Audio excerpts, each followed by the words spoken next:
Aujourd'hui, le Parti communiste chinois a présenté sa nouvelle génération de dirigeants, 1 heure plus tard que ceux que les autorités avaient initialement prévus. Le comité permanent du Politburo sera désormais composé de 7 membres et Xi Jinping a accédé au poste du secrétaire général du Parti communiste. Xi Jinping prendra aussi la tête de la commission centrale de l'armée, ce qui veut dire que son prédécesseur Hu Jintao lui a cédé le contrôle officiel de l'armée. Cette nouvelle composition confirme des rumeurs émises plus tôt que 2 postes ont été supprimés, reflétant la lutte de pouvoir engagée entre les factions de Hu Jintao et celle de son prédécesseur Jiang Zemin. Les membres du comité permanent du Politburo sont Xi Jinping, vice-président chinois. Le fils d'un chef révolutionnaire, Xi Jinping est considéré comme un réformateur prudent. Il a occupé des postes clés dans des provinces à l'avant-garde de la transformation économique de la Chine. Li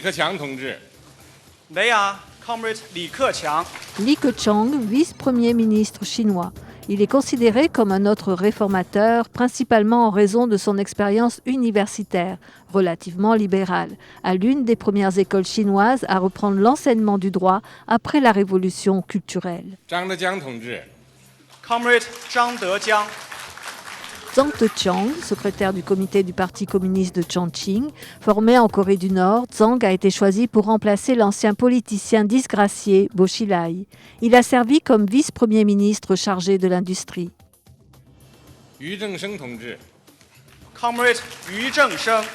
Yu Chengsheng, secrétaire du comité du Parti communiste de Shanghai, le pôle financier de la Chine. La réputation de sa famille a pris un coup lorsque son frère, un responsable du renseignement chinois, a fait défection aux États-Unis dans les années 80.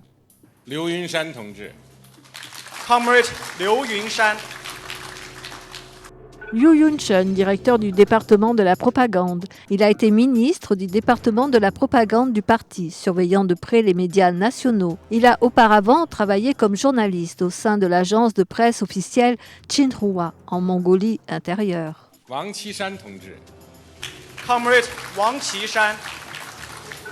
Qinshan, secrétaire de la commission centrale de la discipline et de l'inspection, ancien maire de Pékin. Wang est connu pour sa maîtrise pointue en questions économiques complexes.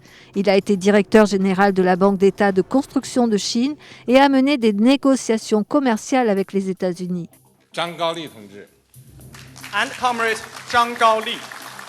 Et enfin, Zhang Gaoli, secrétaire du comité du Parti communiste de Tianjin.